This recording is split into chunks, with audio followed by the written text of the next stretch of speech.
Les enseignants de la République démocratique du Congo ont célébré leur journée ce samedi 30 avril sur toute l'étendue du territoire national. À Kinshasa, les enseignants et élèves étaient réunis au stade des Martyrs de la Pentecôte au cours d'une cérémonie organisée par le ministère de l'enseignement primaire, secondaire et technique. Placée sous le thème « La gratuité de l'enseignement primaire, garantie à l'éducation pour tous », cette journée était une occasion pour plusieurs syndicats des enseignants d'exposer leurs desiderata auprès des autorités compétentes. L'Association nationale des enseignants des écoles privées agréées en RDC en a profité pour décrier les conditions dans lesquelles les enseignants du secteur privé travaillent. Nous avons beaucoup de difficultés au sein de notre ministère, c'est-à-dire dans les secteurs privés. Il y a beaucoup d'enseignants qui sont engagés illicitement, c'est-à-dire sans contrat. On vous chasse sans toutefois vous préaviser. Alors, on est en train de vous couper l'argent des CNSS.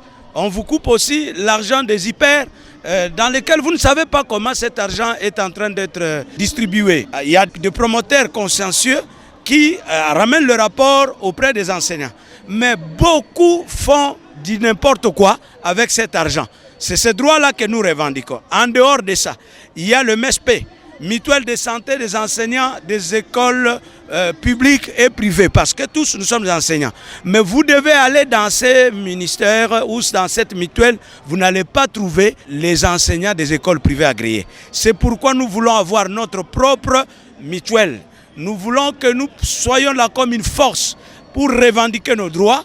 En cas d'un problème, lorsqu'un ami est attaqué, et c'est une affaire de tout le monde.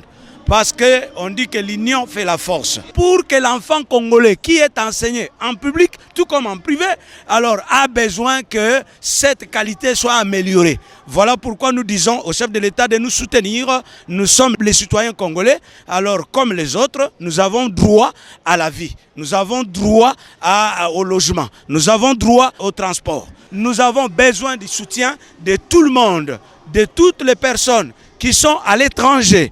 Tout comme ici, en République démocratique du Congo, dans le fin fond de notre pays, parce que nous sommes dans un pays continent, il y a une catégorie de personnes qu'on appelle les promoteurs, mais ces gens-là ont risqué leur vie de prendre leurs sous, paix, tant peu que soit, pour investir dans l'enseignement.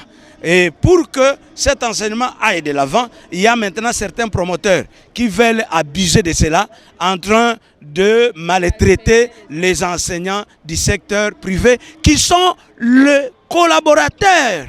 Parce que sans enseignants, on ne peut pas avoir une école privée. Ces enseignants plaident pour l'amélioration de la qualité de l'enseignement dans les écoles privées, raison pour laquelle ils en appellent à l'implication de tous pour sauver les secteurs privés. Pendant ce temps, dans les secteurs officiels, l'enseignement des bases s'est fait de manière gratuite. Et c'est une campagne du gouvernement lancée par le président Félix Tshisekedi depuis l'année 2019, bien que cette disposition soit constitutionnelle selon la constitution de 2006 en RDC.